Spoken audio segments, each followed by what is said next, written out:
My dear తల్లి Shweta, happy Rakshabandhan. Thank you very much. నీకంటే మాటల్లో చెప్పడం నాకు రావట్లేదు, కానీ నా జీవితంలో ఈ 30 ఏళ్లలో నాకంటూ ఒక గిఫ్ట్ పంపించిన వ్యక్తి ఎవరైతే ఉన్నారో అది కేవలం నువ్వే.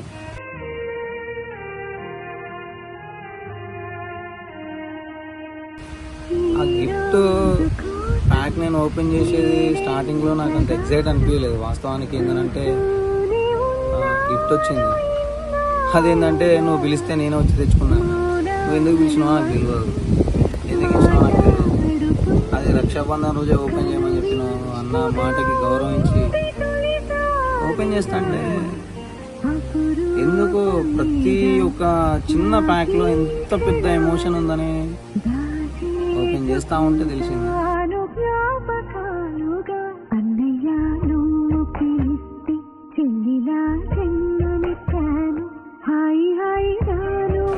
యాక్చువల్గా ఈ 30 ఏళ్లలో నాకు వచ్చిన ఫస్ట్ గిఫ్ట్ అనేది పక్కకు పెడితే ది బెస్ట్ గిఫ్ట్ అని కూడా నేను ఖచ్చితంగా చెప్పగలుగుతాను.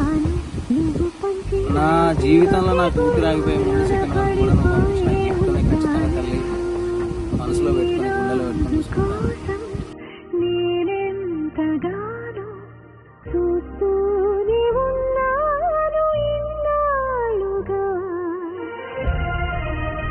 నీ ప్రేమకి, నీ అభిమానానికి నీకు ఎంత కృతజ్ఞత చెప్పినా అది ఖచ్చితంగా తక్కువ అవుతుంది.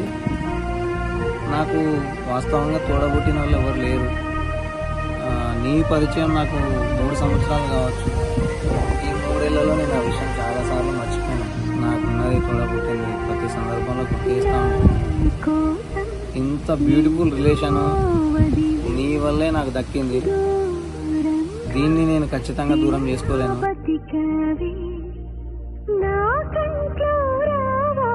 ప్రస్తుత రోజులు ఎట్లున్నాయంటే తోడబుట్టిన వల్లే వాళ్ళని మర్చిపోయే సందర్భంలో అన్నయ్య నువ్వు నా గొప్ప అని చెప్పేసి ఒక చిన్న ఆ కార్నర్ని పెద్దగా చేసి చూపెట్టి వావ్ నా గుండె గెలుచుకున్నా తల్లి.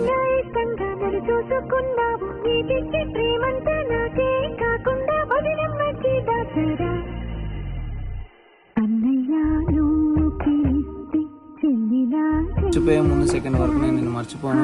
నీకు ఏ ఆపద వచ్చినా ప్రతి సెకండ్ నేను ఉన్నాను ఒక విషయాన్ని మాత్రం ఖచ్చితంగా గుర్తుపెట్టుకో. థ్యాంక్ యూ వెరీ మచ్ తల్లి. నేను నీ జీవితంలో మర్చిపోలేను, మర్చిపోకూడదు కూడా. ఎందుకనంటే నువ్వు నాకు దేవుడిచ్చిన గొప్ప వరానివి.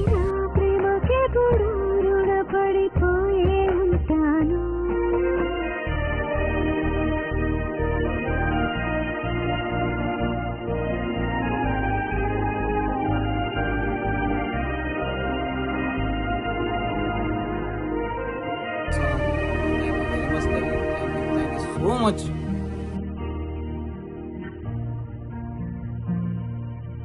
నా కోసం వెతికి వెతికి ఏ నిమిషం దిగులే పడిపోకు.